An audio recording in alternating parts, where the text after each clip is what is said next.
So yun tol, mapagpalang araw pa sa inyong lahat, no. So ang ating gagawin ngayong araw tol ay bababa muna tayo ng bundok kasi ano talaga, sumasakit talaga yung tiyan ko at ulo. Tsaka isa pa, nakontak na ako ni Ronsoy kanina na susunod daw siya ngayon. So sana ay magkasalubong kami sa daan para magkita kami, no. So binigyan ko na siya ng location kung saan kami magtatagpo mga idol, no. So hindi po muna ako makapag-explore ngayon kasi yun nga, bababa muna tayo kasi medyo mahina yung katawan ko. Kasi isang linggo na ako dito mga tol. Kaya pagpasensyahan nyo na po mga idol, no. So, dalas na siguro ito ng yung pagkain natin saka tubig, kaya yun sumakit yung tiyan natin. Saka mainit pa yung panahon, kulang tayo sa tubig. Kaya yun mga idol, sana po ay maunawaan nyo po, no mga idol, no. So sa sunod na lang siguro tayo tutulong, no mga idol, sa mga ating mga kasamahan. So hindi naman tayo basta-basta nang iwan, basta bababa lang muna ako para inom ako ng gamot. Kaya yun mga tol, sana po ay suportahan nyo pa rin ako mga idol, no. Lalong lalo na po si Ronsoy Adventure mga idol. So yun lang po mga idol, marami pong salamat. So yun, pababa na tayo mga idol, no. So baka makadaan na tayo doon sa may gubat. So ito na yun mga idol. So yun lang po, marami pong salamat. So yun mga tol, so nandito na tayo sa pababa na tayo ng bundok. Kaya ang gagawin natin ay sasalubungin natin si Ronsoy, no. Sana ay walang mangyari dito sa amin at saka sa kanya. Sana ay walang masamang trahedya na mangyayari mga idol, no.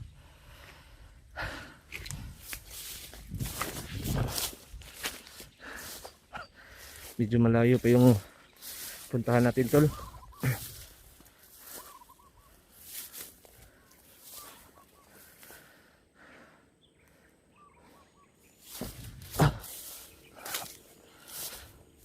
Yun, parang papalapit na talaga tayo sa baba kasi maririnig natin yung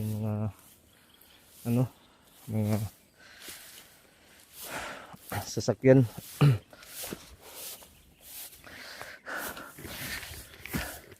Pasensya na po kasi bumaba ako ng bundok, ngalan po ng sakit na yung ulo ko mga tol.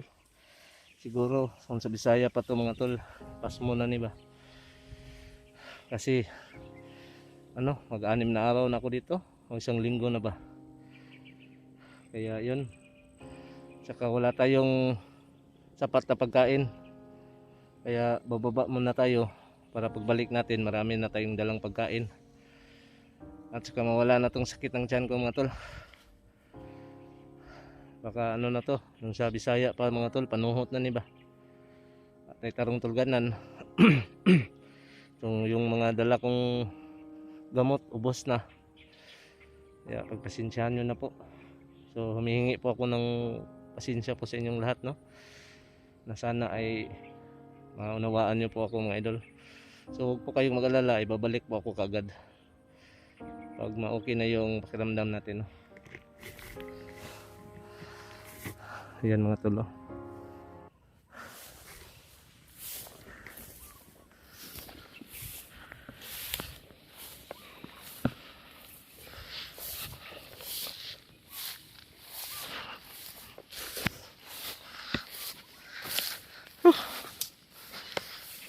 Ayan mga tol, ayun na yung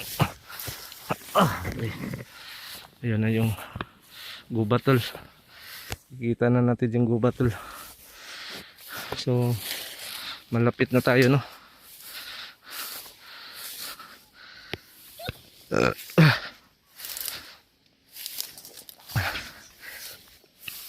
Grabe yung dinadaanan natin tol ba.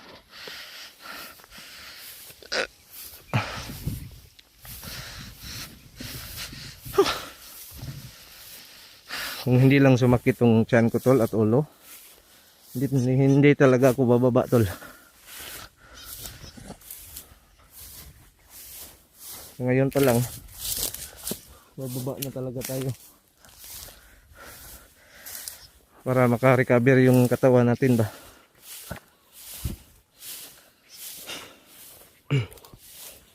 Parang kasi pag mahina yung katawan natin, tol, wala tayong laban sa mga kalaban, no? Kaya mas mabuti yung bababa muna ako para makapag-relax kahit isang araw lang, maka-recover ako dito sa sakit ng tiyan ko. Saka yung magpamassage ng katawan para lalabas yung mga ng katawan ko. So malayo na yung narating natin, ay napuntahan natin.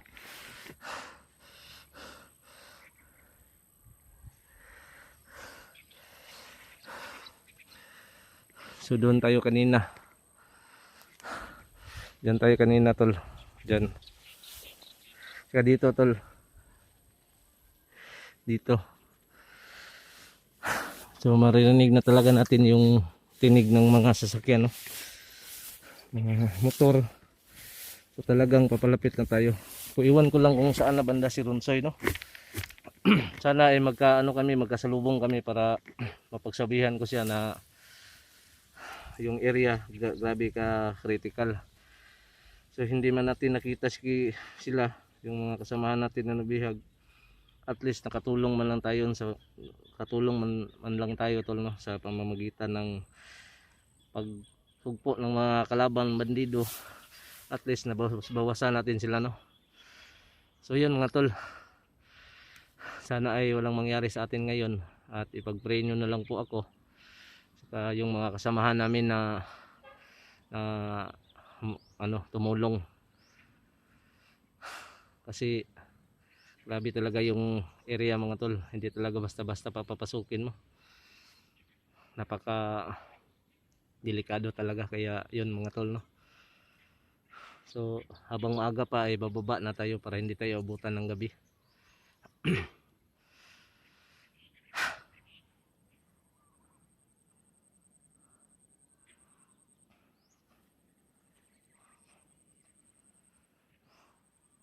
Di sobrang napakatahimik. Yung maririnig mo lang, tol, mga hiyaw ng mga ibon, mga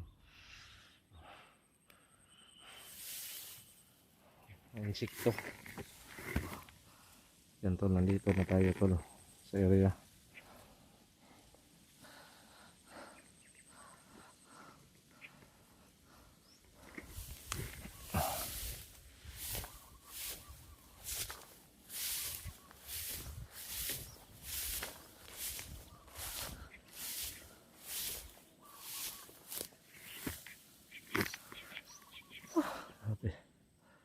Lapit na tayo sa gubat.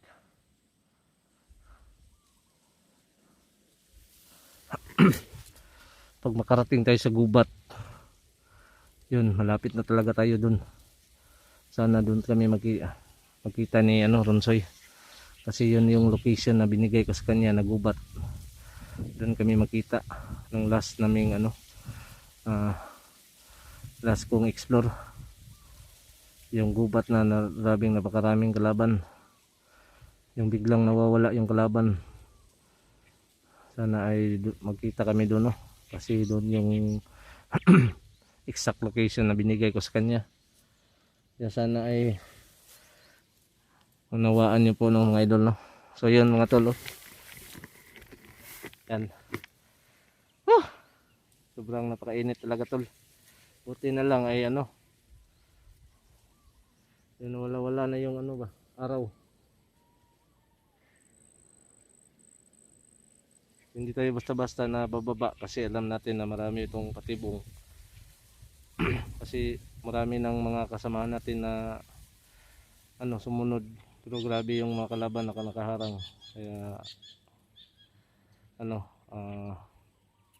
magmasid muna tayo, tol.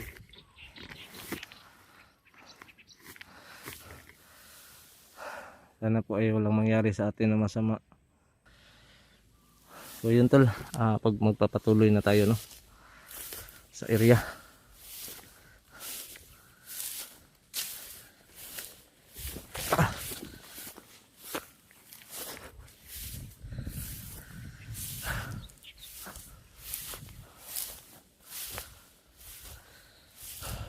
medyo basa na yung damit ko tol ba. Saka yung jacket na dala ko ano na wala nang laba yun.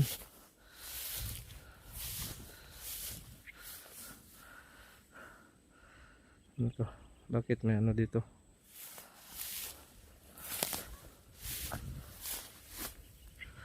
May tao tol. Parang may sumusunod sa atin ah. Baka ito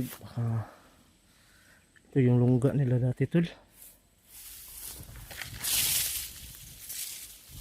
Okay.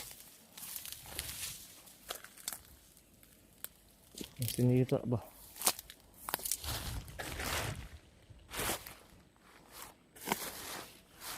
Ito tol.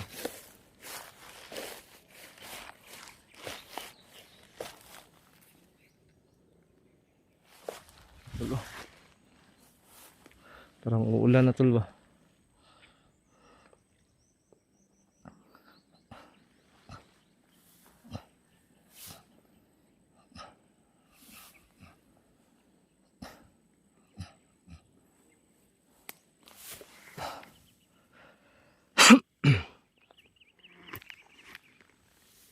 May kalaban tol.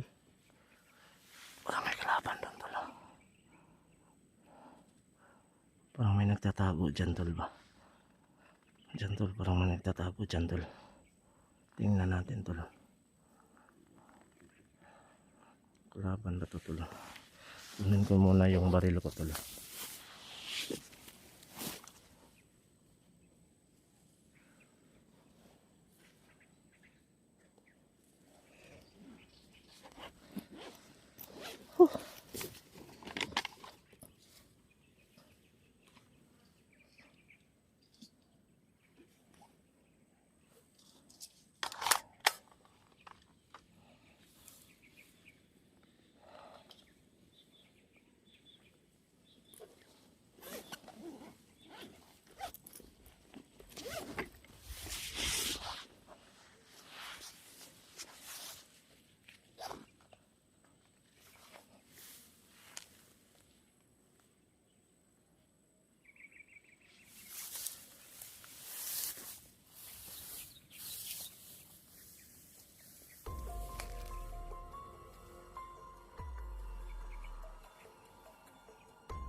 Awa ninyo ni.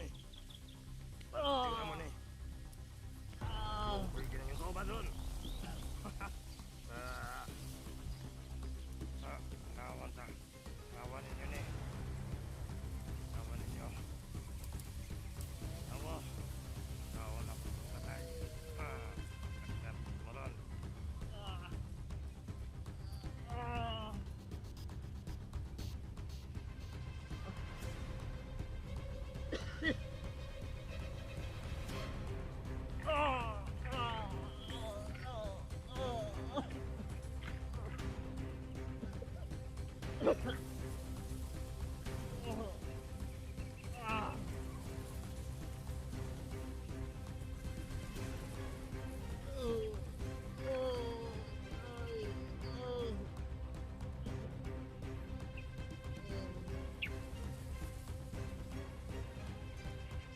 Mulai gabat yung sistema mo dahil ulo. Hala, sukol. Tanaw na lang kayo sukol. Subida-subida ka din ikaw na isa. Nagkam di ka ron. Bukat yun ang ulo ron. Silon di ka ron. Tangin na nga. Sipangay ko sa ilon ako. Nagkul ka ng komander. Naka. Dahil kayo mo. Kailan mo, hindi mo pwede masunod doon eh. Dahil, sige. Jangan buka. Ay, sige, ulit. Kaya na ta. Nagkam di karon, Commander. Abot sa Commanderos. Dimpas yun tayo ng naong. Dahil imong nga naong maglagina mo. Hindi mo po kayo magsabtan.